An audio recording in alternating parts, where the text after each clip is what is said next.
I wasn't just thinking about leading the people of God. I was thinking about worshiping God while I lead the people of God in their worship of God. I did not want to miss out on that while I was leading other people. One of the reasons that coming to God on the terms that He proposes is so important is because how you worship God will determine who the God is that you worship. And if you try to invent your own ways to come to God, you'll end up worshiping something that isn't God.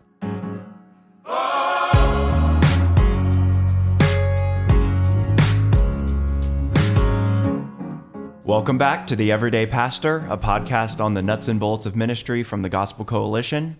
My name is Matt Smethurst. And I'm Luke Duncan. And today we're going to be talking about the teeny tiny topic of Sunday worship.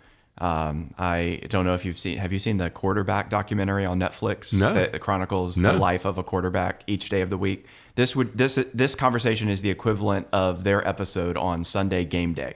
That's everything is aimed toward Sunday for NFL quarterbacks. And in many ways, that's the case for us as pastors. Of course, we're pastoring throughout the week, but the high watermark of the local church is when we come together as God's people on the Lord's Day. So let's think a little bit together just about the glory of Sunday and how we best prepare for it. And let's start, before we talk about preparing the church and structure and all the rest, let's just talk about preparing our own hearts as pastors. So you pastored for upwards of 20 years. How did you prepare your heart for Sundays? Well, first of all, I loved the rhythms of life in the local church as a pastor that were good for my own soul. So yes, there were elder meetings on Monday nights, and there was Wednesday night prayer meeting, and there were other things in the week that added structure to my life. Nothing structured my life more than the Lord's Day, and I looked forward to it. Even though it was in many ways the most demanding day of the week for me, and even though at the end of a Lord's Day I was often exhausted, it was the happiest exhausted of my whole week.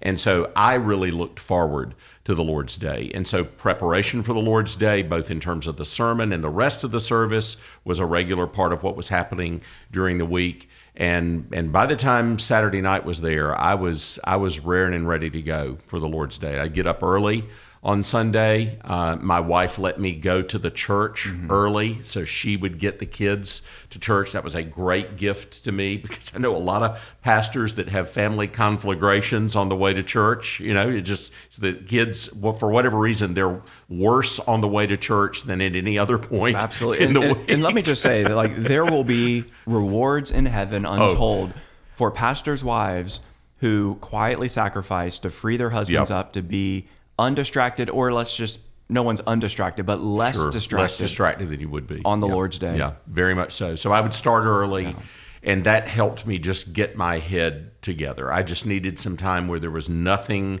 coming into my ears, nothing that was filling my thoughts except preparation for public worship and ministering to God's people, and then fellowshipping with the Lord's people on the Lord's Day. So that I love that rhythm of life. How about you, Matt? How do you do it as you're preparing to lead? Honestly, I'm still trying to figure this out. Yeah. I've been a lead pastor for 2.5 years, and because it was a church plant, I'll confess. I mean, I'm sure there are more capable, godly people than me that wouldn't have struggled in this way, but I really struggled in the early months not to be preoccupied with all of the logistics that we were figuring out for the first time. Now, that's not to say I didn't have immense help. I did, and sometimes I am bashful to give church planting advice to other guys that don't have much help, because I was able to lean on really competent and sacrificial people. And yet, just wanting things to be smooth and to be just right, I have found that the evil one can really kind of sneak in and slither in, no question, to distract me on Sundays and get me more focused on service preparation and sermon preparation than spiritual preparation for myself. And so, some Sundays are better than others. And sermon prep for me, it still kind of feels like a race to the finish. it's not that I'm leaving it all to Saturday night and Sunday morning, but as I, the ink is still wet as I step into the pulpit.